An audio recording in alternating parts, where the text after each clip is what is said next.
காலியான எடப்பாடி பழனிசாமி இமேஜ். செங்கோட்டையன் மீதான நடவடிக்கைக்கு முக்கிய காரணமே அதுதான். எடப்பாடி பழனிசாமியின் இமேஜை டேமேஜ் செய்ததே அதிமுக மூத்த தலைவர் செங்கோட்டையன் வகித்து வந்த அத்தனை பதவிகளில் இருந்தும் நீக்கப்பட்டதற்கான காரணமாக பார்க்கப்படுகிறது. அதிலும் எடப்பாடி பழனிசாமிக்கு 10 நாள் கெடு விதித்தது எடப்பாடி பழனிசாமியை டென்ஷன் ஆக்கியதாகவும் கூறப்படுகிறது. அதிமுக ஒன்றிணைய வேண்டும் என்று அதிமுக மூத்த தலைவர் செங்கோட்டையன் வலியுறுத்தியிருந்தார். செங்கோட்டையன் பேசுகையில், நாளை நம் ஆட்சி மலரப்போகிறது என்று யாராலும் சொல்ல முடியாது. அதனால் ஒருங்கிணைப்பு பணிகளை விரைந்து செய்ய வேண்டும். தேர்தல் பணிகள் தொடங்கிவிட்டன. அப்படி செய்யவில்லை என்றால் இந்த மனநிலையில் உள்ள அனைவரும் ஒன்றிணைந்து அந்த பணிகளை மேற்கொள்வோம். இந்த பிரச்சனைக்கு முடிவு வந்தால்தான் சுற்றுப்பயணத்தில் கலந்து கொள்வேன். தென் மாவட்டங்களில் என்ன நிலை இருக்கிறது என்பது எல்லோருக்கும் தெரியும். 10 நாட்கள் காலக்கெடு, அதற்கும் பணிகளை விரைவில் மேற்கொள்ள வேண்டும் என்று பேசியிருந்தார்.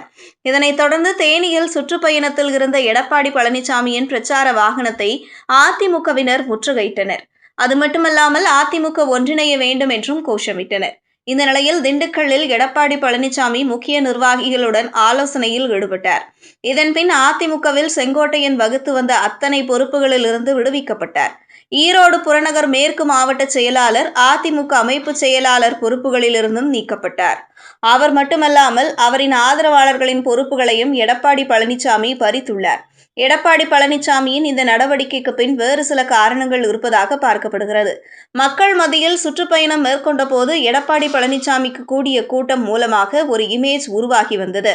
திமுக மீது அதிருப்தியில் இருப்பவர்கள் பலரும் எடப்பாடி பழனிசாமியை திரும்பி பார்த்தனர். அதிமுகவுக்கு ஒரு நல்ல இமேஜ் கிடைத்த நிலையில் செங்கோட்டையன் நேரடியாக எடப்பாடி பழனிசாமியின் இமேஜை டேமேஜ் செய்துவிட்டதாக பார்க்கப்படுகிறது.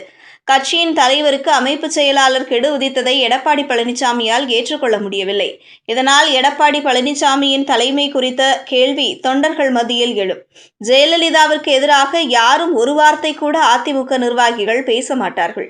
தற்போது ஜெயலலிதா இடத்திற்கு வந்துள்ள எடப்பாடி பழனிசாமிக்கு நிர்வாகி ஒருவர் கெடு விதித்தது பின்னடைவை ஏற்படுத்தியுள்ளதாக பார்க்கப்படுகிறது. இதனால் செங்கோட்டையன் மட்டுமல்லாமல் அவரின் ஆதரவாளர்களின் பதவியையும் மொத்தமாக பறிக்க எடப்பாடி பழனிசாமி முடிவெடுத்ததாக தெரிகிறது.